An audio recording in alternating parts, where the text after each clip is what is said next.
Welcome to Tom Gresham's Gun Talk, where there's more to talk about than shooting. There's reloading and hunting and self-defense, too. All right, let's talk about guns. Why not? Hey, this is Gun Talk, in case you were wondering. I'm Tom Gresham. I'm the host. We're going to talk about guns and shooting, and we'll talk politics. We'll talk about your favorite guns, the guns that your father, grandfather left you. If you're a woman who has gotten into shooting at some point, any point, whether a youngster or recently, I'd love to hear from you. How did it happen? Why did it happen? I mean, I get it if your father, grandfather brought you along, which is kind of the typical pathway. But a lot of adults start, and that's always interesting discussion to find out how it happened. For a lot of folks, they grew up shooting. Somebody started them. It is perhaps a little bit more difficult these days. Not everyone's growing up on a farm. In fact, darn few are. So the systems that traditionally brought people into the shooting sports, hunting, shooting, are not quite the same. And as a result, if you want to get people involved, or if you want to get your youngsters involved, you kind of have to look for other avenues to make that happen. Joining me right now is an old friend. She is Cyndi Flannigan, is the executive director of the Youth Shooting Sports Alliance. Cyndi, welcome. Hi, good afternoon, Tom. I'm really happy to be here. I'm so glad that you are here. Now, the Youth Shooting Sports Alliance may not be something that many people are really aware of, so I guess we ought to first start off with, what is it? Sure. It kind of rolled out of the 4-H Shooting Sports Foundation, and we saw a need to reach more youth programs than just 4-H. 4-H has such a wonderful youth shooting and hunting program. However, we knew that scouting did as well, and a lot of other places ended up having youth programs. So in 2007, we kind of reinvented ourselves. I've been on our board of directors for 15 years. So we reinvented ourselves as the Youth Shooting Sports Alliance, and we became an industry 501c3 that basically is just an equipment manager for youth programs. So we loan equipment and we donate hearing and all the safety equipment, as well as some of the soft goods like shell bags and range bags and targets. All of that gets donated. But guns, archery equipment, and BB guns, shotguns, pistols, 22 pistols, 22 lever actions, 22 bolt actions, and shotguns are all loaned for the term of their program. Okay, so Youth Shooting Sports Alliance is not a replacement for the 4-H or Boy Scouts or anything like that. It basically is a supplier, or, if you will, it's a support network. Correct, yes. We saw a need where so many of these programs, and the kids would go, and guess what? Dad would bring his guns, and Grandpa would bring his guns, and they didn't really fit the kids like they should. And we want a safe, fun, reliable, we want a fun experience so that they want to do it again. So we made sure that we had the right equipment, and the industry's been very, very generous to us to help us with this, because now they can have us do some of their youth programs. I mean, you know what it's like if you've ever been on the other end of this, and there's so many great programs and you want to help them all, but you can't donate guns to all of them. So we became kind of the library of guns so that kids could have a good experience. You're kind of the clearinghouse. So how does it work? If somebody, whether they're a state group, a local group, I mean, who applies for this?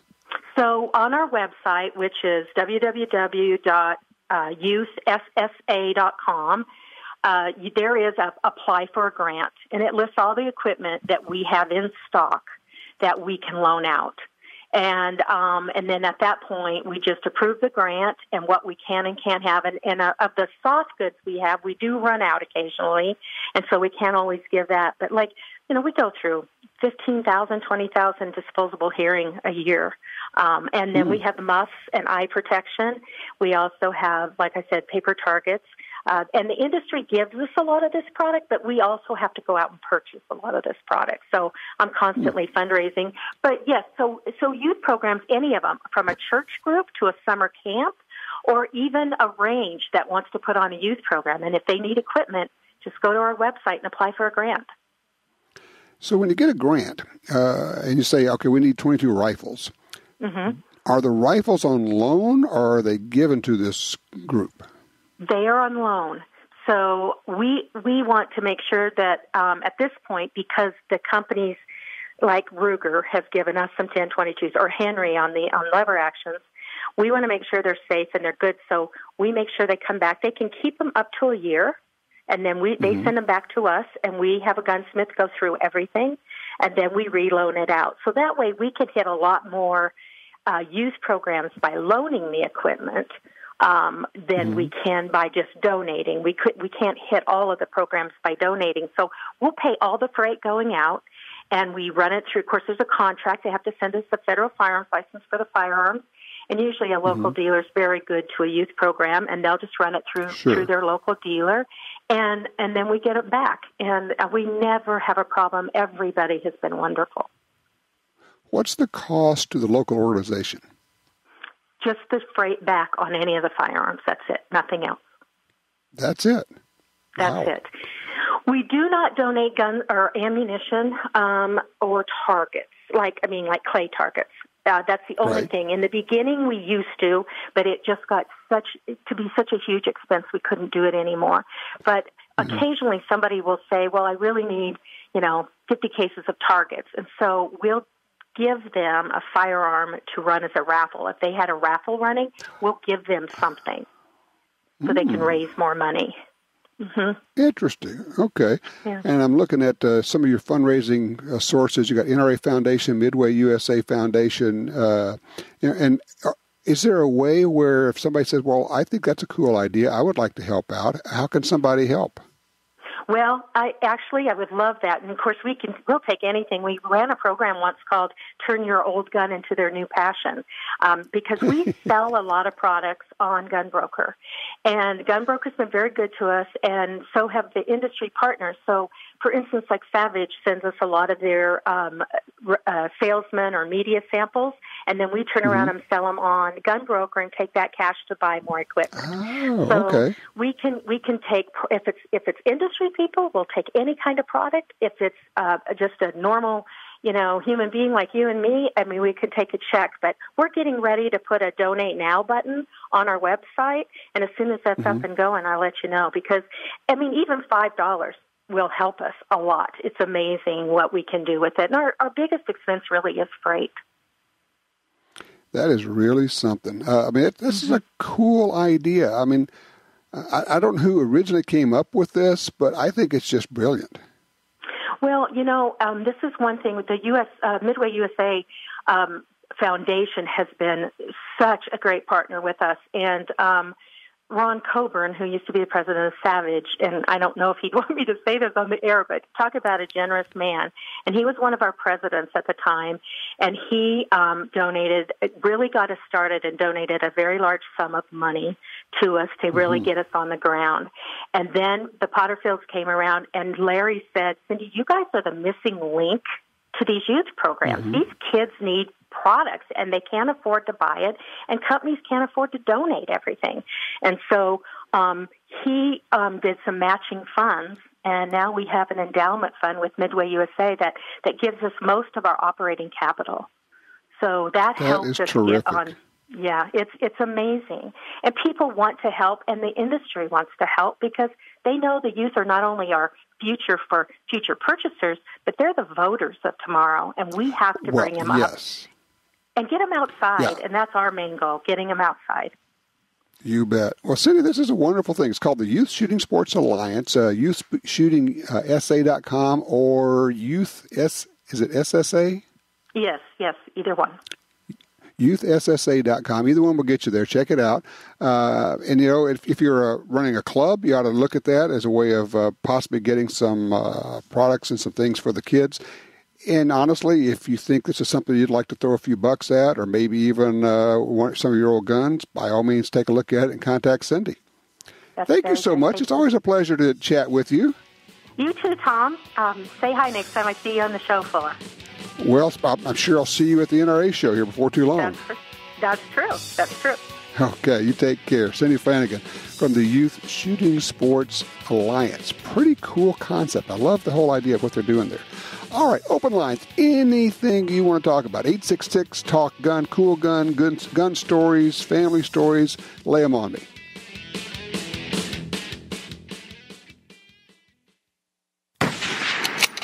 Hey, this is Marty Dangle of Dangle Defense. For years, we've been bringing the highest quality ARs to our consumers at a great value. Now we're doing that same thing again with our Delta 5 bolt-action rifle. It combines the accuracy and durability we're known for with the modularity of our AR platform. And it comes with the features the best shooters will want right out of the box. Visit DanielDefense.com to learn more. Isn't it time you got a Daniel?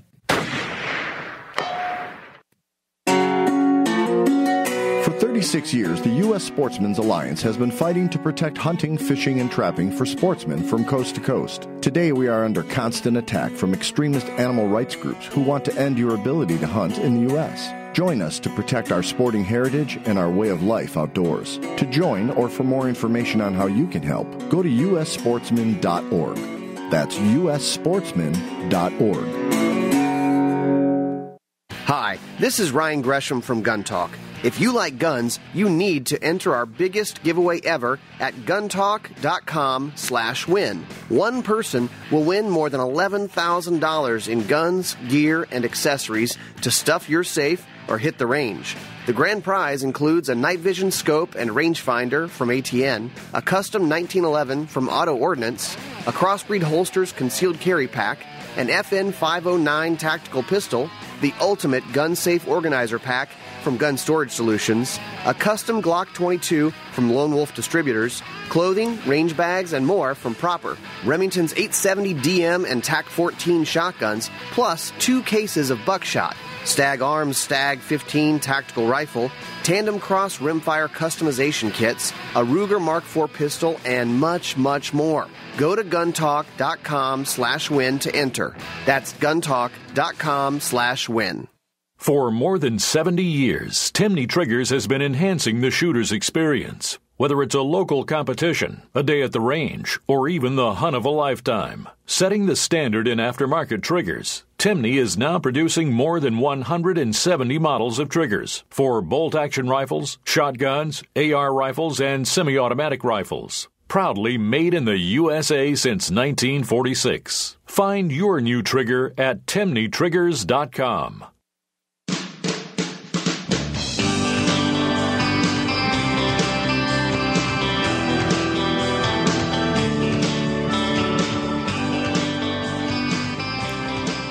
You might not think of this as a Second Amendment case at first, but it is. Judge says that New York's stun gun ban is unconstitutional. A federal judge has ruled that New York's ban on personal ownership of stun guns is unconstitutional, the latest in a series of court rulings that have led to the loosening of restrictions on stun guns in several states. At its core, let me back up. The Second Amendment, the right of the people to keep and bear arms shall not be infringed, okay? Arms. Doesn't say guns. It says arms. Ooh. A lot of people have never paid attention to that. They think of it as just guns. It actually means knives. Hence, we have the national group called Knife Rights. I'm a board member. We have gun groups, NRA, GOA, SAF. I'm a board member of SAF. But it also includes stun guns. And under the Heller decision out of the Supreme Court 10 years ago, it says you can't ban guns that are in common use. You can't ban arms that are in common use. Stun guns, tasers if you will, taser's a brand, are in common use. Interesting, huh? Yeah, we kind of follow this thing because there are places where you cannot have or carry a firearm, but you might be able to carry an electronic stun gun. One more tool in the toolbox, right? Line 3, Ken's with us, Medford, Oregon. Hello, Ken. You're on Gun Talk. Hi there. I'm working up a load and trying to get everything sighted in for a pistol caliber lever action long range for cowboy action shooting. Okay. And I have a Rossi Model 92 lever action octagon barrel 24-inch in 44. Mm-hmm. And I've had some really good success so far, but I get these comments from a lot of other people telling me that I need to use a lighter bullet versus a heavier bullet for long range. And I'm puzzled by that. How long a range are we talking? Well, right now I'm at the 300. I want to go to 6. And I'm using a 275 grain bullet. Are you shooting a 45 Magnum? It's 45 mag, but I'm using only approximately 1,410 feet per second because of the leading problem on this particular gun. Okay. Because I have to stay under about pretty much 1,600 for almost any gun because they start leading up if you get them going faster than that. Yeah, if you're using the same bullets. What weight bullet are you using now? Right now I'm using a 275 grain Bear Creek bullet. It's the same gun, same bullet that I use for my regular cowboy action. And it's worked pretty well for me. I'm just trying to figure out why you would want to go with a heavier bullet. I'm not seeing that. What's the issue? Where's the deficiency with what you have right now? Well, basically, what I've got going on now is when I hit the steel target at 300 yards, I can hear it. When I was using a 200 grain bullet, it's like the difference between shooting a freight train at 1,400 feet per second and a Volkswagen. Yes, and I agree. I mean, I think if you're up, heavier bullet's going to make a bigger noise. Now, here's the other question. It's going to sound really dumb on my part. Are you using electronic hearing protection? Actually, when I'm doing my long range, no. I'm using foam ear protection. Okay. Why not use amplified hearing protection if you want to hear the gong? Well, actually, I have a set of those, but for cowboy action, it's hard to put those on over your cowboy hat. Okay, fair enough. Now, they do, of course, have electronic ear plugs. They're more expensive, but you can get those. That way you can hear normal sounds and conversation, and also you can hear the gong, and you can still wear your cowboy hat. Okay. My question is why does the 200 grain bullet versus the 275 grain bullet, why does the 200 grain bullet not really move the gong? Whereas the 275 that's easy. That's a matter of momentum and mass. I mean, literally a bigger, heavier bullet on steel gongs whacks them. If you're shooting steel silhouette targets, it will knock over a steel silhouette target better with a heavier bullet. I mean, this is known. This is not happenstance or guessing. So, yeah, the heavier bullet's going to whack the devil out of it. It's basically a big hammer, little hammer. It's really what it is. Right. So the only question is, I was just going to say, the only question is as long as you can hit them. That's the main thing. If you can hit them, the heavier bullet is going to hit them harder. You'll be able to hear them. And if you're trying to knock over stuff, it'll do that well. But honestly, if you find that the lighter bullets work better for you for any reason, then get some amplified hearing protection if all you want to do is hear the gong. Well, what is the difference basically between the heavy versus the light in distance? Am I losing because I'm using a heavier bullet, or am I gaining by using which ways? You're going to have more. You're going to have more drop with a heavier bullet. It's going to start off slower. The difference is not going to be huge, but you can plug that into any kind of ballistic calculator. Put the information about the two bullets and the velocity, and your ballistic calculator will tell you. So, I mean, there it is. I wish you luck with it. I'm going to have to keep scooting along here, Ken. I appreciate that. That reminds me. Yesterday when we were at the range, one of my buddies brings out, and I've been a fan of chronographs forever and ever and ever. I've had the Ayler chronographs from Ken Ayler. But he's got a radar lab. I think it's Radar Lab or Lab Radar. I'd not run across it before, but it's a radar unit. And you set it on the bench right next to your rifle, and it's beaming radar downrange, and it reads your bullet in flight, and gives you a direct readout of your velocity. Now, I know that they've had that like at the big ballistic labs, and they've been using that for quite a while. It's very cool. But I had not, okay, it's Lab Radar, LABRADAR.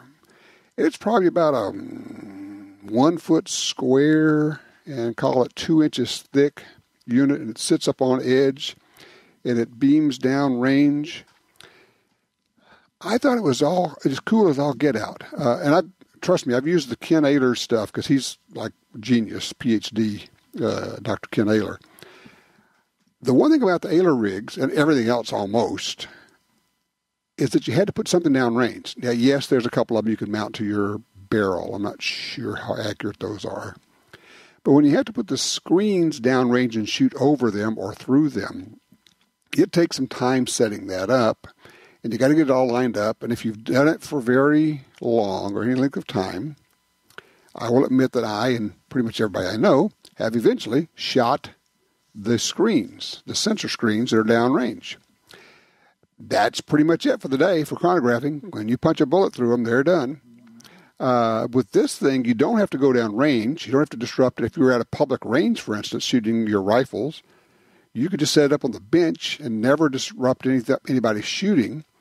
And now you can chronograph. People say, well, why would you want to chronograph? What's the deal? Well, if you're working up your hand load, you want to know what your velocity is. And frankly, there's a big difference sometimes between the published velocity of factory ammo and the actual velocity. And you need to know the actual velocity if you're going to have accurate drop tables. So if you want to know exactly what your bullet's doing downrange, you have to know exactly what the velocity is.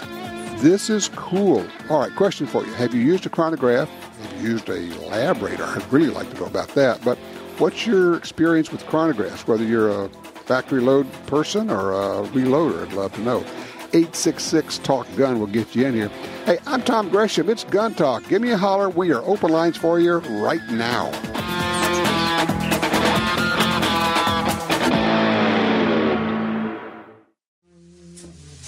I heard the click, click, click of her stiletto heels coming down the hall. And I caught her perfume before she opened the door to my office. And she stood there looking like $1,000,000 tax-free. I want to talk to you, she said. Come back later, I said. I'm listening to Tom Gresham's Gun Talk right now. Hey, when do you want to spot that burglar? When he's casing your home or after he's in? Ask John. His Blink camera alerted him to burglars trying to break in while he and his family were home. Or Shannon, whose Blink camera caught a thief stealing packages.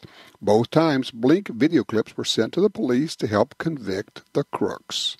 Blink motion-activated indoor and outdoor cameras are wire-free, set up in minutes, and run on 2 lithium batteries that last up to 2 years. And when you're away, Blink's live feed option lets you monitor your home and check in on the kids and pets from anywhere using your Blink smartphone app. No contracts, no subscriptions, totally affordable. In fact, Blink's systems start at just $79.91. Thanks to Blink, home security just got easier. Visit blinkprotect.com/sale. blinkprotect.com/sale. Blink is an Amazon company, and it works with Alexa.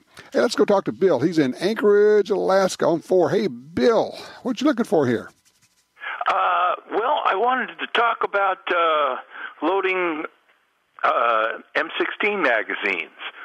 Last week, you were talking about a device with someone about it, and it kind of shined a light through the cobwebs in the back of the cave, and I remembered when I was in the Army, the bullets came on 10-round stripper clips with a little adapter that slipped on the back of the magazine, and then you just push the stripper clip through, the bullets through the stripper clip with your thumb. Quick, cheap, fast. I'm wondering if they still do that in the military, and why no civilian people put that out. Well, you can go online and buy them. I'm looking at 100 stripper clips for $20.99, and it comes with 2 of those little ramp feeder spoon things. Yeah, but then you got to load the stripper clip. There is that. Then you got to load the stripper kits. Yeah. Or I'm looking here. There may be more than this. I'm looking at American Eagle ammo, 223 ammo. Let me click on this thing. It comes in stripper clips. Ooh. Really? Yes. I'm looking on the Brownells website, and I just did a quick search for stripper clips and found there may be some others out there. This is the first one that popped up. American Eagle brand ammo comes with, they're already loaded up in stripper clips, so instead of sitting there and jamming 20 or 30 rounds in and tearing up your thumb forever, it takes, how long does it take to load a magazine with stripper clips? Very fast. I mean, like 3, 4, 5 seconds to just, 10 rounds. You go, zip, there's 10, zip, there's 10, let's go. There's 10. Yep, that's it. It really is that fast. It's funny you mentioned this. I have not thought of stripper clips forever. Now, yeah, there's, other, not speed loaders, but you could think of them as speed loaders. They're magazine loaders. Maglula is a big maker. Now, they have one. I will tell you, it's crazy expensive, frankly. But it's called Maglula. And they've got one where you pour all your ammo on this platform almost, stick a magazine down, and you can load a 30-round magazine in about, 2 seconds. It's insane. Now, they're like $400. But, yeah, I know. But if you and a buddy were going to go in, you're going to be shooting a lot. If you're doing a lot of competition and you're loading, this would be for somebody who says, okay, I'm going to load 50 magazines before I go to the range. Or I'm going to take a class at a shooting school. I'm going to be there for a week. And I'm going to be loading a lot of mags. And I want to load them fast. And if you and 2 or 3 of your buddies are going to do it, that would work. First time I saw it, I thought, that's just magic. It's so fast. If you can find it online and see a video of it, you're going, okay, that's amazing. But, as I say, crazy expensive as well. It's really hard to think of spending as much for a mag loader as you would for a rifle. Yeah. Yeah. But, whatever. American Eagle, huh? Yeah, American Eagle. Go to the Brownells website, BROWNELLS, Brownells, and search for stripper clip. And that's one of the options that pops up there. Take a look. I will do that. You have a good day. Sounds good. Tom. I appreciate the call. All right, you too. And look, I was going to ask if anybody else has used stripper clips for their AR-15, M16 mags or anything else, because stripper clips, of course, that's how you loaded a lot of military guns in the past. But I just never see anybody at the range loading mags from stripper clips. It's kind of an interesting idea, though. Our number is 866-TALK-GUN. What have you been shooting? And is there anything in particular you're looking at, maybe thinking about buying? Whether you are I just sold a gun and put an order in for a gun. I'll give you some of that info when I come back. When the U.S. military's elite units and law enforcement agencies across the globe demanded innovation and reliability, they didn't settle. They chose Sig Sauer. When world champion professional shooters demanded precision accuracy, they didn't settle. They chose Sig Sauer. So it's no surprise more and more civilian gun owners are refusing to settle for anything less. They're choosing Sig Sauer firearms, ammunition, electro-optics, suppressors, air guns, and training. Sig Sauer. Never settle. You got your carry permit, and that's good. But you could use more training. Get the DVDs, which have what you need. Springfield Armory presents Concealed Carry 1 and Concealed Carry 2 with Bata Group. Learn specific concealed carry skills from Top Gun fighting trainers. Get trained. Be prepared.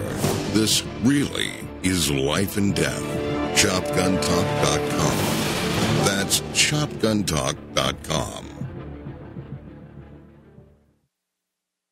Perhaps more than any other landscape, wetlands embody the life-giving abundance that nature has to offer. And perhaps more than any other organization, Ducks Unlimited is working to ensure that our continent's wetlands not only survive, but thrive for generations well beyond this one. The time is now to band together. The time is now to rescue our wetlands.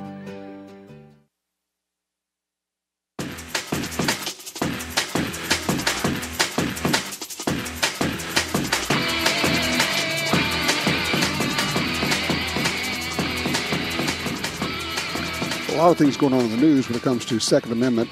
This one out of the state of Illinois, a Second Amendment Foundation victory. An Illinois judge has issued a permanent injunction against the village of Deerfield, Illinois, prohibiting that jurisdiction from banning so-called assault weapons, and thus granting a victory to the Second Amendment Foundation, which sued the town in 2008 over the ban. SAF was joined by the Illinois State Rifle Association and Deerfield resident Daniel Easterday. Here's what happened. Illinois has a preemption law. It says that only the state can pass gun control laws. This village of Deerfield, it's just on the outskirts of Chicago, decided, yeah, but we're going to do what we want to do anyway. So they banned, quote-unquote, assault weapons, which can be anything you want it to be, of course, as we're seeing. In New Zealand, where they say, of course, yes, shotguns too, of course, semi-automatic shotguns. Because if a term has no real definition, then you can make it include as much as you want, right? And that's the whole idea behind the term assault weapon. It doesn't describe anything in particular. It's just a category that you can throw as much into as you can get away with at any given time. Some of the definitions of assault weapons, when the gun banners get together, include pistols and rifles and shotguns, as I say, as much as they can get away with. So the village of Deerfield, they got slapped down by the judge. On the other hand, out of Connecticut, we have the Connecticut Supreme Court, which really blew it. There is a federal law called the Protection of Lawful Commerce in Arms Act, PLCAA. It was passed because of the many, like 30 lawsuits that were filed by cities to try to destroy the firearms industry. The idea was, and they said openly, look, we're going to destroy you guys because you can't afford to defend the cases. Even if we don't win, we're going to win. Because we have taxpayer dollars and you don't. And we're going to run your cost up. And it ran up to hundreds of millions of dollars in legal fees for the gun companies. Didn't lose a single case. The idea was we're going to hold the gun makers responsible for the misuse of their perfectly functioning and legal firearms that they make. The court said no, and the idea of running them out of business by simply outspending them didn't work out. And then Congress came back and said, okay, enough. You can sue somebody if they have a defective product. Cool. That's going to continue. You can sue somebody, if they act illegally. Yes. But you can't sue them and try to hold them responsible for a third party who uses their product that functions perfectly and is safe, and they just misuse it. No. So that's how we got the Protection and Lawful Commerce in Arms Act. The Connecticut Supreme Court, and this is the case about Newtown, Sandy Hook, it said, yeah, that's true, but we think there's a little crack in here, and we're going to wedge it open because we're going to say that because of the way they marketed their guns, it became attractive for somebody to possibly use a gun and kill people. And that would be why Adam Lanza murdered his mother, stole the guns, and then went and killed a bunch of grade school kids. The case will lose when it'll go back to court, and it will lose. Here's the problem. The problem is it opens the door, and what they're saying is, yeah, you'll probably lose the lower case, but it's okay to go ahead and sue. That's what PLCAA was about, was to say, no, you can't sue at all because it's not the winning of the case that they're looking for. The gun banners simply want to be able to pursue the case. Imagine if they said, well, yeah, you can sue the gun makers for their marketing. And then you have Bloomberg says, okay, here's $100 million to use. And you have these activist lawyers who say, you know what, we'll take these cases pro bono. And we're not going to file 30 lawsuits. We're going to file 30,000 lawsuits. Every time somebody has an accident, every time somebody gets shot, every time somebody gets killed, we're going to file a lawsuit. And we will drive the companies out of business because they can't afford it. Their insurance won't cover it at a certain point. They don't have enough money to defend it. And if we can't get gun bans passed through Congress, then we basically have to go around the will of the people. Because the people don't want to ban guns. If they did, Congress would do that. But the gun banners say, yeah, but the people can't be right. They're just not that smart. Most of them, a lot of them live in flyover country. And how smart can they be anyway when you live in Kansas, Nebraska, or Missouri, right? Because we live in New York. We're in D.C. We're in L.A. We are the elite. We are smart. We're movie stars. We're billionaires. We will take care of you. We understand you're not smart enough to know what's good for you. Don't worry about it. We got you back. We'll take care of this. We'll ban the guns for you. I know you're saying you don't want to ban guns. You don't want to give them up. But trust us. You'll be better off.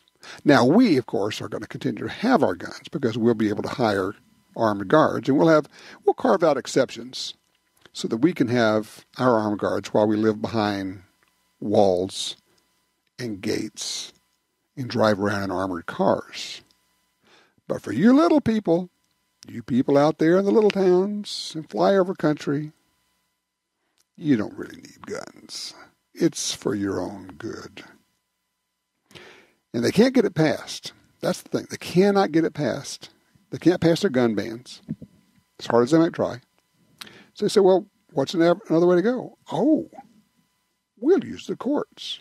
Now, understanding they don't expect to actually win in the courts. That's the part that's important to understand here. The very act of being allowed to go forward with the lawsuits is a massive win for the gun ban industry. They don't want the win. I mean, they take it, but they know they're not going to get it. What they want is the lawsuit. They would like to require gun companies to go through discovery, to send them every piece of correspondence for the last 50 years, the notes of every meeting for the last 50 years of every gun company. Was anything ever said that we can use against you? Provide us with the ammunition we use to pull a bullet in the brain of the gun industry. That's what this is really all about. So what happens now? Well, the decision by the Connecticut Supreme Court is going to be appealed to the U.S. Supreme Court. That's all you got. That's the only place you can go with it. What are the chances of it being accepted? Less than 1 in 10. Maybe it's 3%. Maybe it's 2%. Maybe it's 1%. SCOTUS does not accept very many cases. Keep our fingers crossed because there will be some smart people working on this appeal. We'll see. I'll keep you posted on that. In the meantime, just be aware that this is what the gun ban cult does. They are always looking for a way. And every time they say no one wants to take your guns, they're lying. They want to take not just some of them, they want to take all of them. And they're using every means possible. They have money, and they have influence, and they have the media behind them. But you know what we have? We have us. And there's 100 million of us, as long as we all stand up.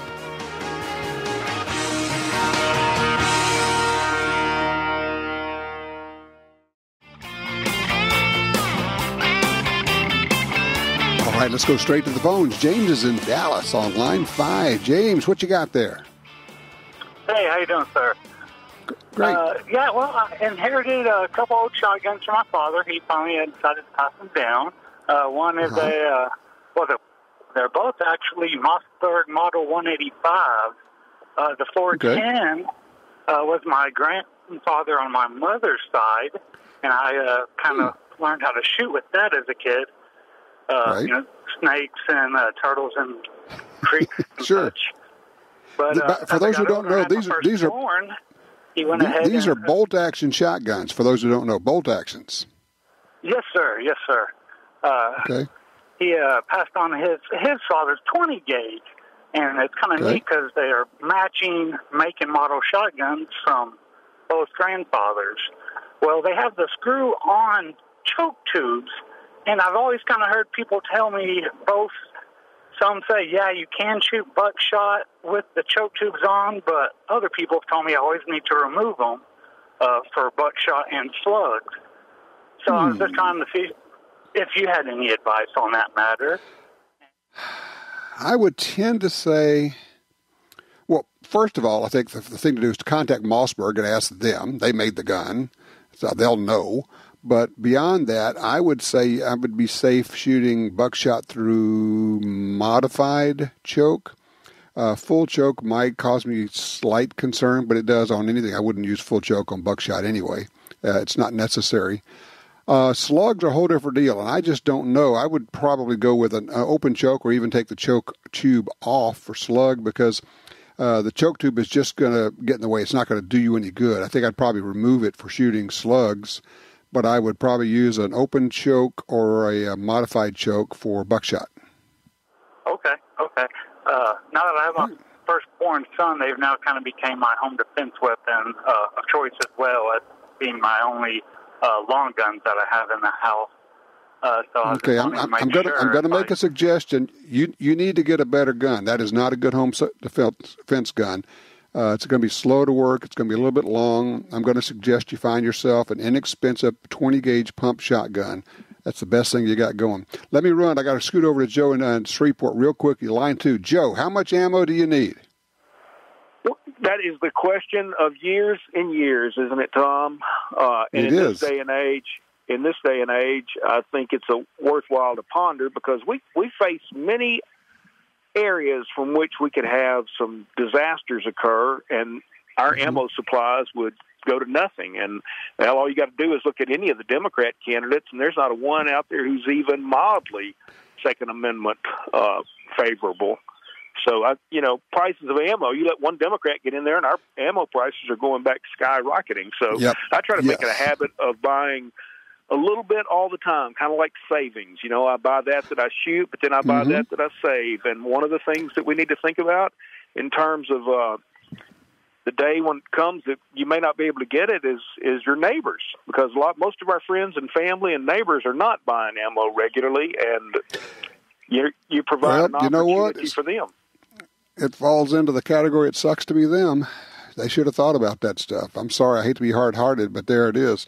Yeah, you know what? I think the idea of having a monthly ammo budget, whether it's, if you gave up buying coffee, if you're a Starbucks type, buying a Starbucks every day, that would buy you all the ammo you needed, honestly. Throw $50 or $100 a month into the kitty, if you can do that, and just buy it and put it away. It's amazing what you can do there. The other thing you can do, of course, is maybe start making like a monthly deposit or a donation to a gun rights group, so that we don't have that issue, so we don't have to worry about people coming for our guns. After it happens, it's way too late to say, I'm ready to fight. No, I'm sorry, you missed the fight. It's over. In the meantime, go out and do a little shooting, take somebody with you, and call me right now to be on the after show, 866-TALK-GUN. Be safe out there.